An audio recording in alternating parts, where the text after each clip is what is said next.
Right now, as you are watching this video, someone close to you is manipulating you. And the terrifying part is, you have absolutely no idea it is happening. It is not a stranger. It is not an enemy. It is someone you love.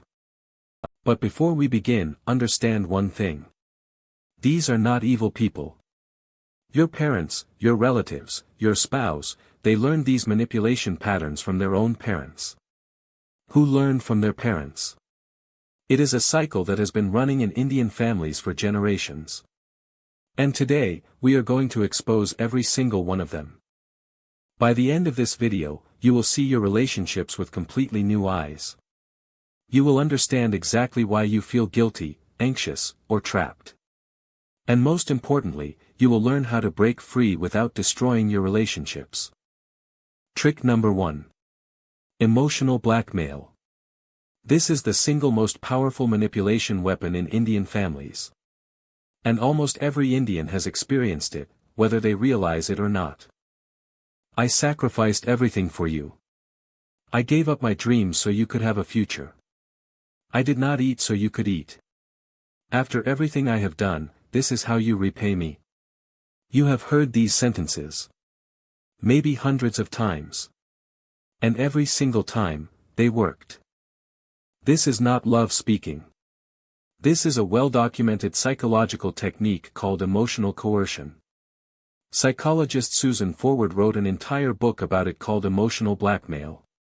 She explains that the manipulator uses fear, obligation, and guilt, a toxic combination she calls FOG, to control your decisions. The guilt hits so deep that you abandon your career choice, your relationship choice, your life choice, just to keep them happy.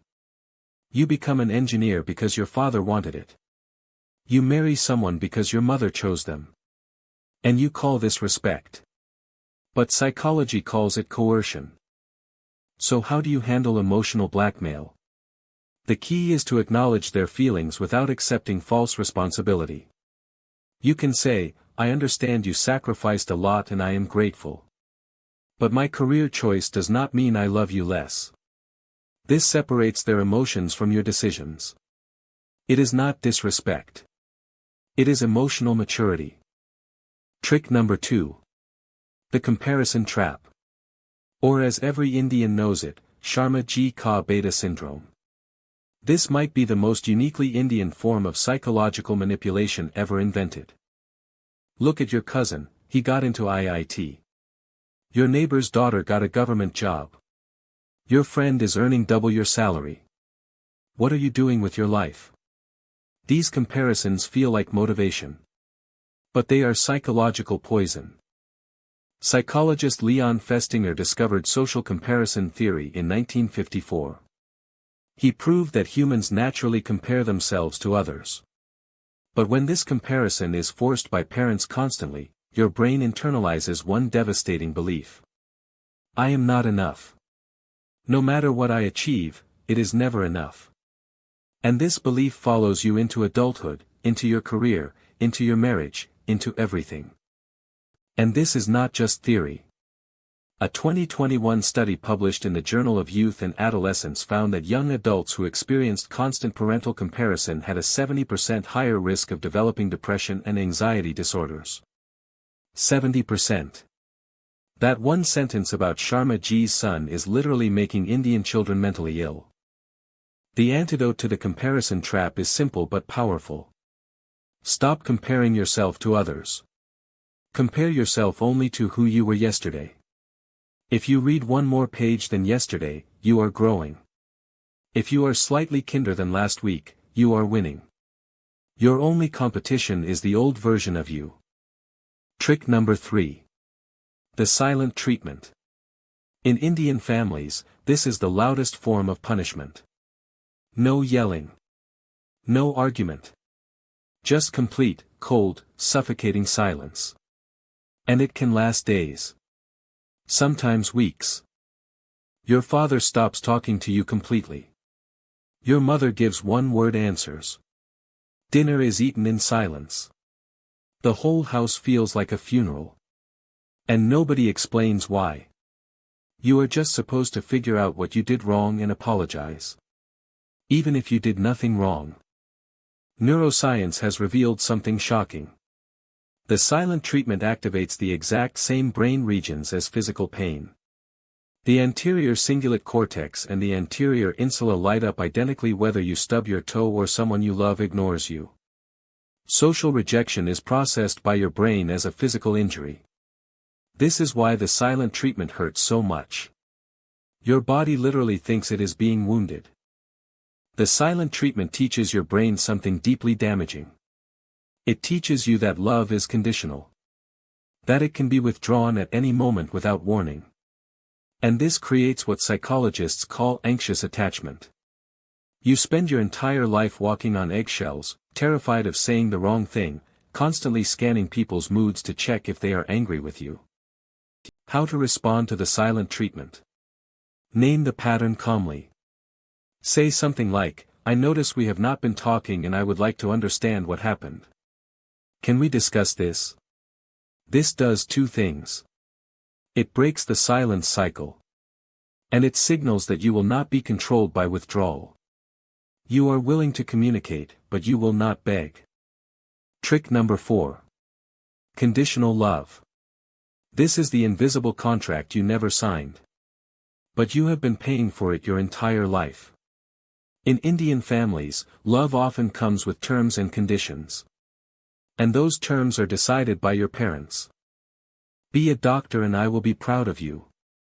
Get into IIT and I will tell everyone about you. Marry within our caste and you will have my blessing. Choose arts and you are dead to me. The message is crystal clear. My love depends on your obedience. The legendary psychologist Carl Rogers spent his career proving one thing. That unconditional positive regard, love without conditions, is the absolute foundation of a healthy human being.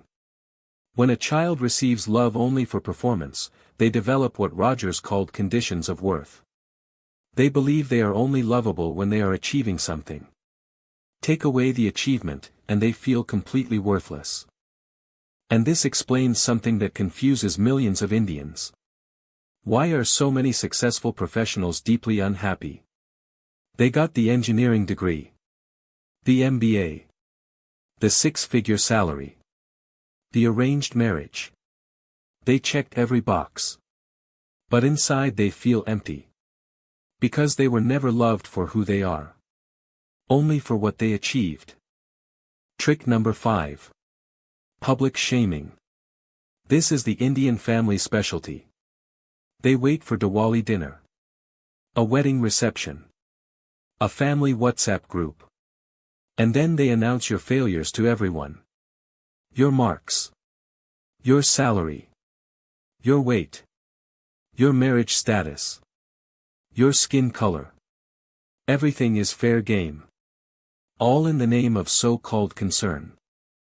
Beta, you have gained so much weight. When are you getting married? You are not getting younger. Still no promotion. Your younger cousin just bought a car. These sentences are delivered with a smile. As if they are showing love. But every word is a knife wrapped in concern. Researcher Brené Brown spent 20 years studying shame. She discovered that shame is the single most destructive human emotion. Unlike guilt, which says I did something bad, shame says I am bad. Public humiliation creates toxic shame that lodges deep in your identity. And Brown found that people drowning in shame are more likely to develop addiction, depression, aggression, and suicidal thoughts. In Western cultures, personal matters are kept private. But in Indian culture, your personal life is community property. Your salary, your relationships, your body, your choices. Everyone has an opinion and they share it loudly. This constant public evaluation creates a generation of Indians who live in permanent fear of judgment. They cannot make a decision without wondering what will people think. Trick number 6. Gaslighting. This is perhaps the most dangerous manipulation technique on this list. Because it does not just control your behavior. It controls your perception of reality itself. That never happened. You are remembering it wrong. I never said that. You are too sensitive. Stop overreacting. You are making a big deal out of nothing. Why do you always create drama?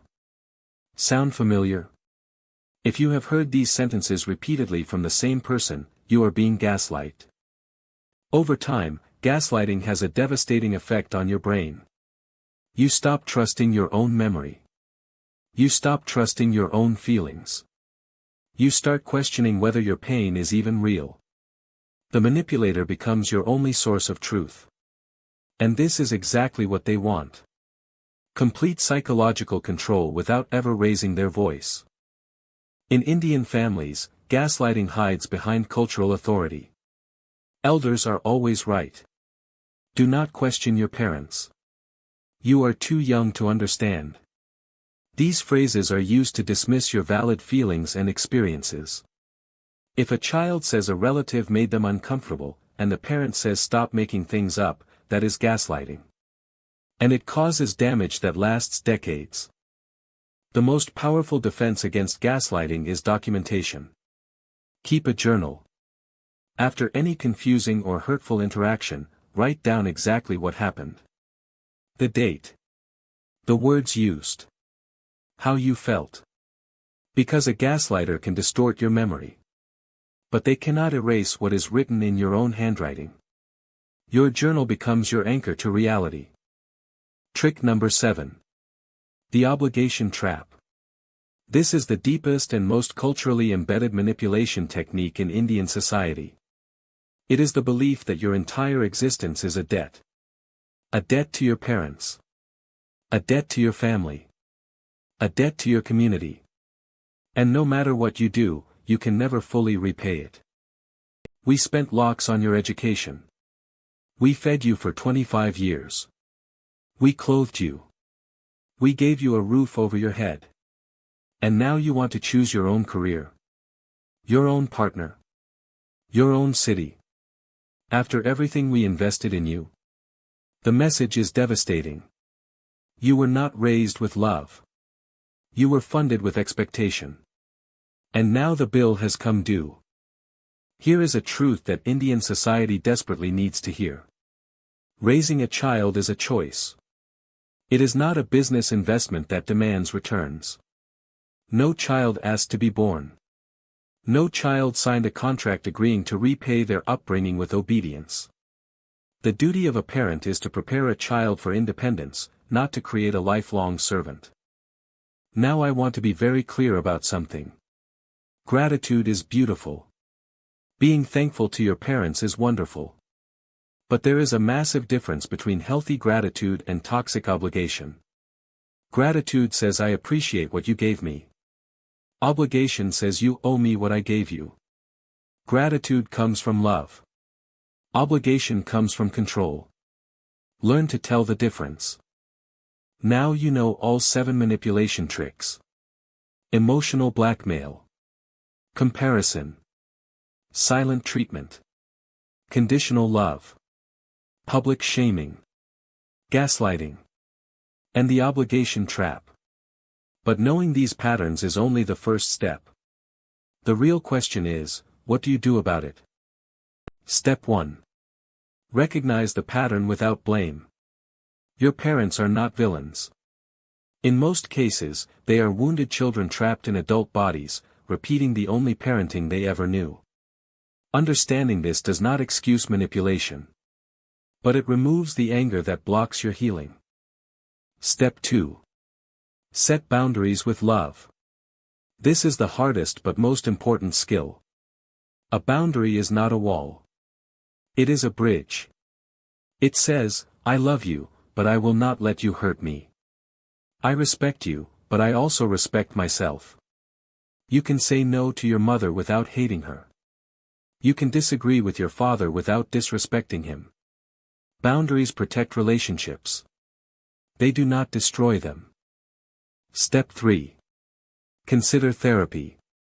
I know what Indian society says about therapy. Only crazy people go to therapists. Talking to strangers about family is shameful. Just pray and it will be fine. But let me reframe this. In a culture that teaches you to suppress every emotion, going to therapy is not weakness. It is a revolution. You are choosing to break a chain that has been suffocating your family for generations. And always remember this truth. You can love your family deeply and still protect your mental health. You can honor your parents and still follow your dreams. You can be a good son or daughter and still say no when something hurts you. These are not contradictions. They are the foundation of every healthy relationship. The cycle of manipulation has been running in Indian families for hundreds of years. From your great-grandparents to your grandparents to your parents to you. But every cycle ends with one generation. The generation that has the courage to say, "This pattern stops with me. I will not pass this pain to my children." And that generation can be yours. If this video opened your eyes, share it with someone who needs to hear this. A friend. A sibling. A cousin. Someone who is silently suffering in a family pattern they cannot name. Sometimes one video can change how someone sees their entire life. And subscribe to this channel because every week we break down complex psychology into simple insights that can genuinely change your life. We talk about relationships, mental health, manipulation, self-improvement, and the hidden psychology behind Indian culture. Hit the bell icon so you never miss a video. See you in the next one.